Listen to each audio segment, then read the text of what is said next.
अर्थमंत्री निर्मला सीतारामन या 1 फेब्रुवारीला देशाचा अर्थसंकल्प म्हणजेच बजेट सादर करणार आहेत। या अर्थसंकल्पातून सर्वसामान्यांना मोठ्या अपेक्षा आहेत, कारण अर्थसंकल्पात नेमक्या काय घोषणा होणार याकडे सर्वांचे लक्ष लागलं आहे।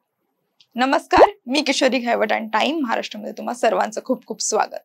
आताचा अर्थसंकल्प सादर केल्यानंतर निर्मला सीतारामन यांच्या नावावर एक विक्रम होणार आहे। निर्मला सीतारामन या भारताच्या पहिल्या महिला अर्थमंत्री बनतील की ज्यांनी सर्वाधिक वेळा अर्थसंकल्प सादर करण्याचा विक्रम केला आहे।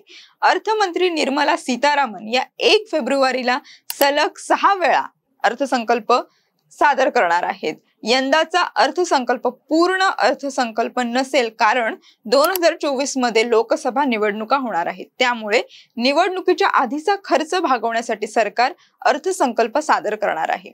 यासह सलग 5 वर्ष पूर्ण अर्थसंकल्प आणि एक अंतरिम अर्थसंकल्प सादर करणाऱ्या निर्मला सीतारामन या देशाच्या दुसऱ्या अर्थमंत्री असणार आहेत।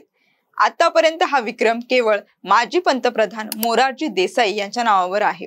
निर्मला सीतारामन या अर्थसंकल्प सादर करत असताना मनमोहन सिंग, अरुण जेटली, पी चिदंबरम आणि यशवंत सिन्हा यांच्यासारख्या माजी अर्थमंत्र्यांचा रेकॉर्ड त्या मोडणार आहेत।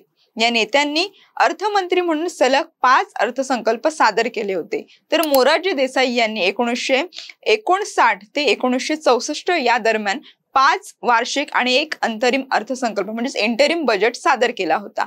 सार्वत्रिक निवडणुका होणार असल्याने निर्मला सीतारामन यांच्या अंतरिम अर्थसंकल्पात कोणतेही मोठे धोरणात्मक बदल होण्याची शक्यता नसणार आहे। अर्थमंत्र्यांनी गेल्या महिन्यात एका कार्यक्रमात अर्थसंकल्पात कोणतीही मोठी घोषणा करण्यास नकार दिला होता। सार्वत्रिक निवडणुकांपूर्वी हे केवळ वोट ऑन अकाउंट असेल असे ते म्हणाले होते।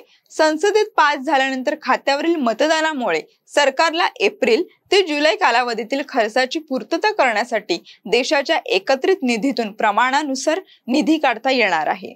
सार्वत्रिक निवडणुकीनुसार जूनच्या आसपास नवीन सरकार स्थापन होण्याची शक्यता आहे। अशा परिस्थितीत नवीन सरकार 2024 ते 2025 साठीचा संपूर्ण अर्थसंकल्प जुलैमध्ये सादर करण्यात येणार आहे। तर अशा प्रकारे 1 फेब्रुवारीला निर्मला सीतारामन या 6व्यांदा अर्थसंकल्प सादर करण्याचा रेकॉर्ड ब्रेक करणार आहेत। तर अशाच नवनवीन आणि ताज्या अपडेटसाठी टाइम महाराष्ट्राला नक्की सबस्क्राइब करा।